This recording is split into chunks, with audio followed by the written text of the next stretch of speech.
Welcome students. Business communication में पिछली meeting जब हमारी हुई तो इंटरव्यू के बारे में सारी डायमेंशन हमने क्लियर की। इंटरव्यू की क्या मीनिंग है, इंटरव्यू कम्युनिकेशन का पार्ट कैसे बनता है, इंटरव्यू कितने टाइप्स का हो सकता है, ये सारी बातें हमने पिछली मीटिंग में की। और आज हमारा इशू रहेगा वो है इसकी practical approach, process of interview. जब हम इंटरव्यू फेस करते हैं तो दोनों पॉइंट ऑफ व्यू से, दोनों पॉइंट का मतलब है साक्षात्कार लेने वाले और साक्षात्कार देने वाले, दोनों पक्षकार के पॉइंट ऑफ व्यू से प्रैक्टिकल प्रोसेस या प्रैक्टिकल अप्रोच क्या होती है ये हम जान लें। और ज़्यादातर जो ये शब्द आता है इंटरव्यू, अपने आप में थोड़ा डराने वाला होता है। लोग एक साइकोलॉजिकल प्रेशर अपने ऊपर ले लेते हैं साक्षात्कार को लेके, लेकिन इसमें जो बातें होती है, जो स्टेप्स इसमें होते हैं, उसको अगर हमारे दिमाग में क्लियर रखें, क्योंकि टाइप्स में हमने बहुत खुल के बात कर ली है।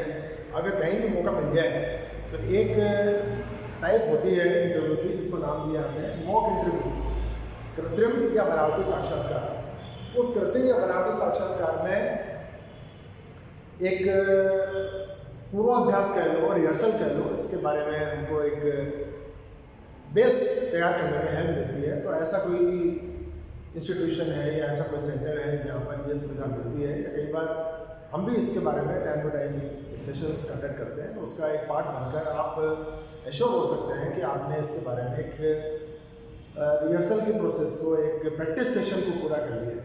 खैर, अब एक्चुअल जो प्रोसेस है उसके ऊपर बढ़े तो जब भी इंटरव्यू की बात आती है, एक क्लियर चीज़ हमारे दिमाग में होनी चाहिए, वो है deciding the date and venue of interview। साक्षात्कार की डेट यानी तिथि, साक्षात्कार का वेन्यू, उसका स्थान, ये डिसाइड करना, ये आपके पॉइंट ऑफ व्यू से नहीं रहेगा। ये तो जो एम्प्लॉयमेंट एजेंसी या आपके जो एम्प्लॉयर होगा उसके पॉइंट ऑफ व्यू से बात करें कि उसके द्वारा ये डिसाइड किया जाएगा कि आपको कन्वे किया जाएगा, आपको बताया जाएगा कि आपने जिस किसी पर्पज से अप्लाई किया है। देखो, इंटरव्यू का मतलब केवल जॉब से नहीं है, हम बिल्कुल क्लियर कर चुके हैं।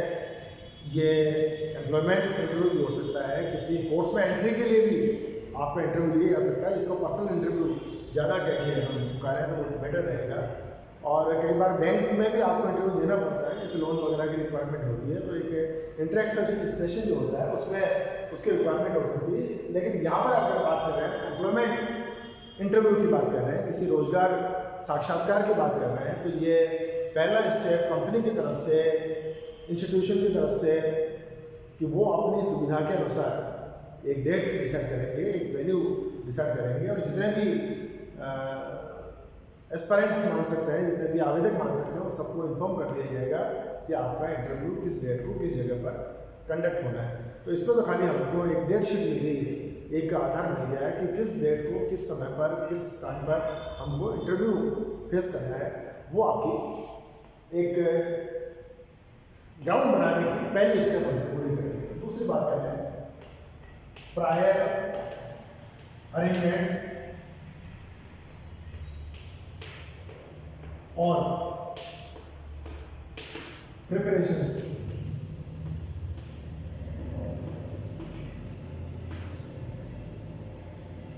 पहले हम कंपनी के पॉइंट ऑफ व्यू से बात कर लें कि वो प्रायर अरेंजमेंट्स, जो डेट और वेन्यू आपने डिसाइड किया, उस वेन्यू के ऊपर अब सक्सेसफुल इंटरव्यू कंडक्ट किया जा सके, इसके लिए क्या करेंगे कि जो भी रिसोर्सेज एसेंशियल हैं, पावर सप्लाई की रिक्वायरमेंट है, कंप्यूटर, प्रिंटर, फाइल्स, जो भी एसेंशियल चीज़ें हैं वो आप वहाँ पर अरेंज करो।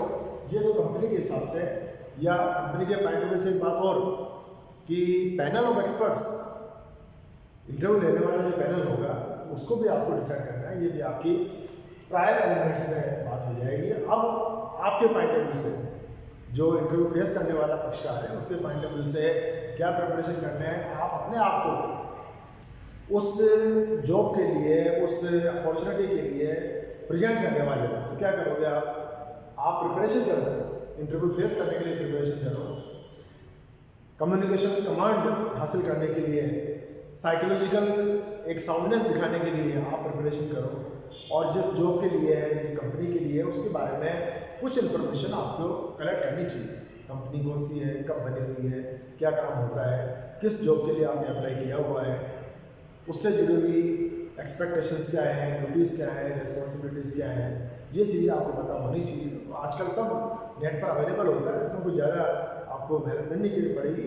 ये ज़रूर है कि उसको गो थ्रू हो जाए, उसके बारे में अपने सारे कंसेप्ट क्लियर करके रखें, ताकि जब प्रैक्टिकल इंटरव्यू फेस करने की बात आएगी तब आपके सामने ये नहीं है कि हम इधर उधर बगले झाँक रहे हैं या आपको किसी भी तरह का कॉन्फिडेंस का अभाव देखने को मिल रहा है, वो चीज़ें नजर नहीं है। तो आपकी ये चीज़ हेल्प करेगी, प्रायर अरेंजमेंट्स या हमारी प्रिपरेशंस बिफोर इंटरव्यू, ये हमारी हेल्प करेगी कि अच्छा इंटरव्यू हम फेस कर पाएँ या सक्सेसफुल इंटरव्यू कंडक्ट किया जाए। थर्ड स्टेप हमारी आती है बिगिनिंग ऑफ इंटरव्यू। साक्षात्कार की शुरुआत। First impression is the last impression. बहुत बार बात की हमने, पार्ट फर्स्ट से आपको ये बात बताते आ रहे हैं। और कम्युनिकेशन हर जगह पे हम कम्युनिकेट करते हैं, ये हमको बिल्कुल क्लियर अपने दिमाग में रखना है कि हम चाहे जिस जगह पर हैं, कम्युनिकेशन तो होता है वर्बली या रिटन फॉर्म में या हमारे जेस्चरल हाव भाव से, तो कम्युनिकेशन तो हमेशा हो रहा है। लेकिन साक्षात्कार में आपकी एंट्री कैसे होती है, आप किस तरह के कॉस्ट्यूम्स पहने हुए हैं, आपका ड्रेस सेंस, आपके चेहरे की जो एक्सप्रेशंस हैं, ये first impression is the last impression के मान के चलना है। इसलिए एक तो डर नहीं होना चाहिए चेहरे पर, हेजिटेशन नहीं होनी चाहिए, कॉन्फिडेंस का भाव होना चाहिए, वेल ड्रेसअप होना चाहिए जहाँ तक हो सके, क्योंकि ये फॉर्मल मीटिंग है। इसलिए लाइट शेड के फॉर्मल कॉस्ट्यूम्स आपको पहनने चाहिए। आपके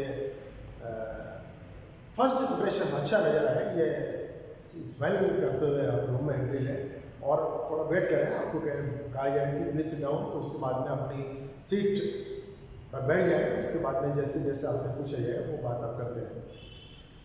बिगिनिंग के बारे में बात ये कर रहे हैं कि आपसे शुरुआत कैसे होती है। उनका आपका बायोडाटा उनके पास पड़ा हुआ है, तो आपको पूरा एक बार क्रॉस चेकिंग आप भी कर लेंगे कि आपका नाम पूछा जा सकता है, आप यहाँ से आए हैं, आपने ये कोर्स किया हुआ है, आपका वर्क एक्सपीरियंस ये है, उसके बारे में जो भी शुरुआती बातें हो सकती है। आपके इंटरेस्ट के बारे में, आपकी हॉबीज़ के बारे में बात की जा सकती है, आपके जो पसंदीदा विषय हैं उनके बारे में बातचीत की जा सकती है। फिर ज़्यादातर होता ये है जो आपका रेस्पॉन्स होता है उसी के हिसाब से इंटरव्यू की शुरुआत होती है।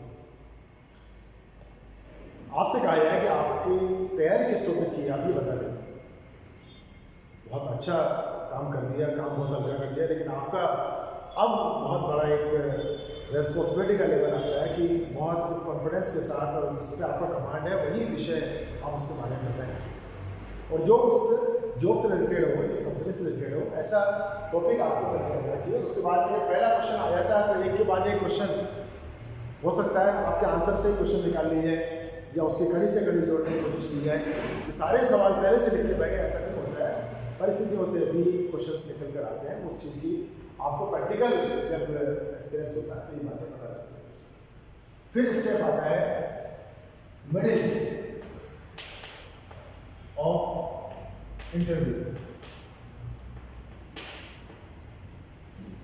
ये सबसे इम्पोर्टेंट पार्ट होता है, आपकी गहराई जांचने का, सब्जेक्ट के नॉलेज को टेस्ट करने का, साइकोलॉजिकल जो साउंडनेस होती है, कॉन्फिडेंस लेवल होता है, इस सबको चेक करने का। क्योंकि शुरुआत के बाद में अब जैसे जैसे आगे बढ़ते हैं तो अपेक्षा की जाती है कि आपकी जो प्रिपरेशन थी उसके हिसाब से आपने अपने आप को प्रेजेंट करना चालू किया है।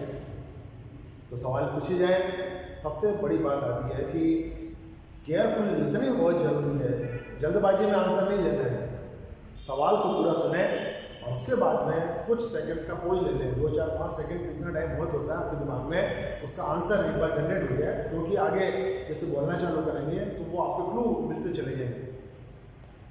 तो आप जल्दबाजी में आंसर नहीं देंगे, पूरा क्वेश्चन सुने बिना आंसर नहीं देंगे और कॉन्फिडेंस के साथ अपना आंसर की शुरुआत करेंगे। रेलिवेंट आंसर दें। अगर बाई चांस हो सकता है ऐसा क्वेश्चन आ जाए, आपको आंसर नहीं आता है, तो आप ऑनेस्टली एक्सेप्ट भी कर लें, सॉरी ये शायद मुझे अभी इसका आंसर पता नहीं है, ये नेगेटिव बात नहीं जाती, बल्कि आपको ऑनेस्टली बताती है कि आप में इस बात को एक्सेप्ट करने की कैपेसिटी है कि आप झूठ बोलने की बजाय ये एक्सेप्ट कर रहे हैं, या कुछ भी आंसर देने की बजाय एक्सेप्ट ईमानदारी को आपने शो किया है कि आपके फेवर में बात जा सकती है। लेकिन सारे ही आंसर्स में ये ईमानदारी नहीं दिखानी, ये हर सवाल का आंसर आपका ये हो जाए सॉरी मुझे नहीं आता है, तो फिर थोड़ा एक नेगेटिव इम्पैक्ट पड़ जाएगा और आपकी संभावनाएं खत्म होती चली जाएगी।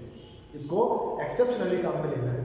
अरे आपकी जब जॉब के लिए आप प्रिपरेशन कर रहे हैं, आपका करियर दाव पे लगा हुआ है, आपकी फ्यूचर की प्लानिंग है, तो उसमें सब्जेक्ट नॉलेज की बात कर लें या कंपनी अफेयर्स की बात कर लें, ये सब बातें आपकी क्लियर होंगी। तो वो चीज़ें आपकी जब बिगिनिंग हो गई है तो एक के बाद एक करके आपकी भी एक थोड़ी चीज़ें खुल जाएगी। आपका जो डर था वो पहले क्वेश्चन के बाद में धीरे धीरे कम होना चालू हो जाता है। हार्ट बीट शायद बिल्कुल नॉर्मल पोज में आ जाती है 2-4 सवाल आने के बाद में, और टिपिकल सवाल आ जाए तो उसमें घबराने की बात नहीं, थोड़ा पेशेंस रखकर अगर आंसर दिया जा सकता है तो दिया, अदरवाइज एक्सेप्ट कर लें मुझे आंसर पता नहीं। और इसके बारे में आप सही आंसर क्या है कैसे पता करें तो उसकी भी आपको भी थोड़ी देर बाद बता देंगे। लेकिन ये बात है कि इस सेशन को आप बहुत केयरफुली और कॉन्फिडेंस के साथ पूरा कर लें।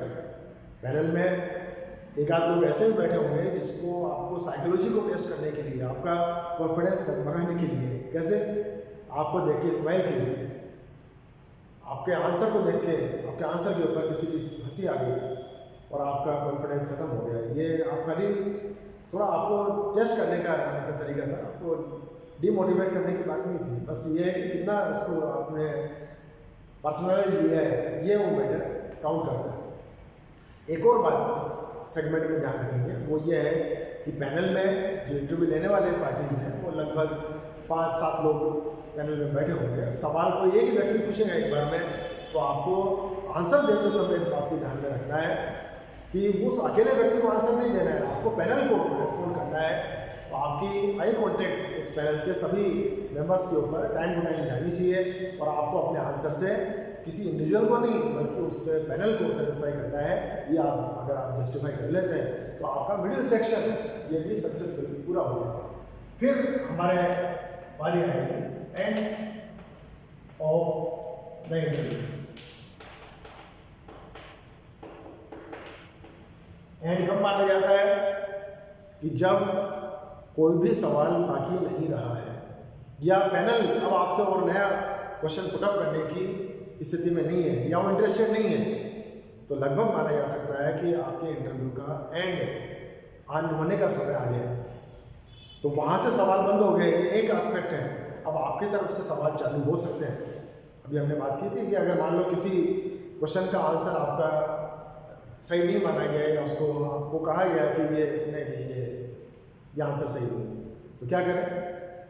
तो अब ये इससे पहले कि आप उस इंटरव्यू रूम को छोड़ें, उससे पहले आप अपनी क्वेरी उसके सामने रख सकते हैं, पैनल के सामने रख सकते हैं कि मेरा जो भी क्वेश्चन था जिसका आंसर आपने दिया उसको सही नहीं माना गया, तो उसका सही आंसर क्या है आप पूछ सकते हैं। इसमें झिझक होने वाली बात नहीं होनी चाहिए। या कंपनी को लेकर, वर्क एक्सपेक्टेशंस को लेकर, सैलरी को लेकर, या आपकी अपॉइंटमेंट या आपकी पोस्टिंग कहाँ कहाँ पर दी जा सकती है, इस बात को लेकर आपके मन में कोई भी क्वेरीज है तो वो इंटरव्यू रूम छोड़ने से पहले आप उस जिज्ञासाओं का समाधान करवा लें। वहाँ से सवाल खत्म हो गया, हमारा इंटरव्यू खत्म हो गया, ये बात नहीं है। एक्सपेक्ट करते हैं कि आप में और इनिशिएट करने की कितनी कैपेसिटी है या आप में कॉन्फिडेंस की जो बात हो सकती है, इसके बारे में भी आपकी इंटरेस्ट हो सकता है। आप तो होपफुल हैं। हमने इसके फर्स्ट सेगमेंट में क्या बात की थी कि इंटरव्यू की सक्सेस का सबसे बड़ा मंत्र यही है कि prepare for the best and think for the worst. अपनी तैयारी बेस्ट के लिए करें, सबसे अच्छे के लिए करें और मान के चलें खराब से खराब हो सकता है। क्या खराब हो सकता है? अरे जॉब नहीं मिलेगी, हमें रिजेक्ट कर दिया जाएगा, लेकिन हमें अपना 100% देना है। और 100% देने की बात है सब्जेक्ट में कमांड, कंपनी के बारे में जानकारी, क्वेश्चंस को केयरफुली सुनना, पेशेंसली उसको रिस्पॉन्ड करना, कॉन्फिडेंस लेवल बनाए रखना, साइकोलॉजिकल साउंडनेस बनाए रखना। ये अगर आप सारा काम हो गया है तो आप इस लेवल तक अगर आ गए हैं तो कॉन्फिडेंस के साथ आप अपना इंटरव्यू समाप्त हुआ मान सकते हैं। और फिर बारी आएगी making aware with the decision.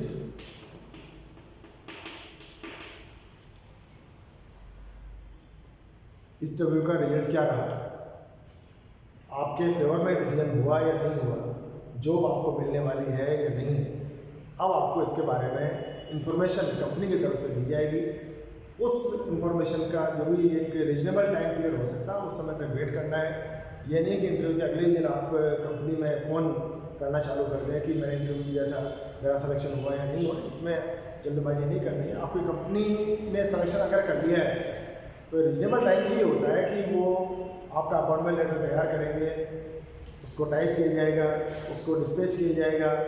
Postal जो एक प्रोसेस हो सकती है उसका समय आपको देखना है। तो एक रीजनेबल टाइम क्या हो सकता है, कॉमन सेंस से इस बात को देखा जा सकता है और उसकी निर्णय से आपको अवगत करा दिया जाएगा। ये आपके इंटरव्यू के बारे में जो प्रैक्टिकल अप्रोच हो सकती है, जिसमें साइकोलॉजिकल एक हेजिटेशन की बात कर लें या डर की बात है, इसको छोड़कर कॉन्फिडेंस के साथ इस चीज़ को लेना है। कम्युनिकेशन का आस्पेक्ट इसलिए है क्योंकि कम्युनिकेट कर रहे हो, आप अपने आप को कम्युनिकेट कर रहे हो। और कैसे कर रहे हो, फेस टू फेस कर रहे हो।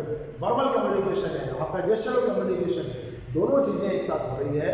और अब आप बातों को कैसे कह रहे हैं, शब्दों का उच्चारण कैसे कर रहे हैं, किसी बात को कैसे समझा रहे हैं, ये सब बातें इंटरव्यू में बहुत काउंट करने वाली है। तो इन चीज़ों को देखते हुए हमेशा लाइफ में ये चीज़ आपके लिए कभी भी खुली हो सकती है। तो कई बार तो ये भी होता है कि छोटे बच्चों के एडमिशन के लिए पेरेंट्स का इंटरव्यू होता है स्कूलों में।